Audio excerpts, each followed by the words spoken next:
Выполнение майских указов президента – одно из приоритетных направлений работы региональных правительств. Таймураз Мамсуров на недавней встрече с Владимиром Путиным сообщил, что в Северной Осетии в 2014 году темп роста зарплат бюджетников составил 110%.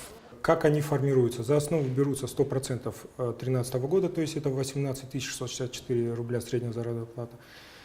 И в 2014 году у нас получается 20 530 рублей средняя заработная плата, пока прогнозируемая.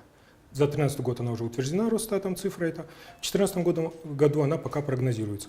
Мы делим 2014 год на 2013 и получаем вот эти 10%. 100% – это база, от которой мы считаем. Зарплаты растут во всех сферах. Особое внимание уделяют здравоохранению и образованию. В 38-й Владикавказской школе говорят, что по итогам прошлого года зарплаты выросли даже на 15%. Причем подчеркивают, такие тенденции сохранятся и в дальнейшем.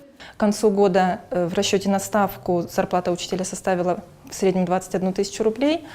Зависит уровень зарплаты от категории учителя, количества учеников в классах, преподаваемых предметов, многих факторов. Также большую роль играет размер стимулирующей части. Согласно прогнозным данным, средняя зарплата бюджетников в 2014 году составила 20,5 тысяч рублей. Окончательные данные Росстат опубликует позже. Пока же самой проблемной сферой остается сельское хозяйство. Здесь, по данным за 11 месяцев, средняя зарплата составляет порядка 7,5 тысяч рублей. Яна Гайгиева, Ацамас Кочиев, Осетия ТВ.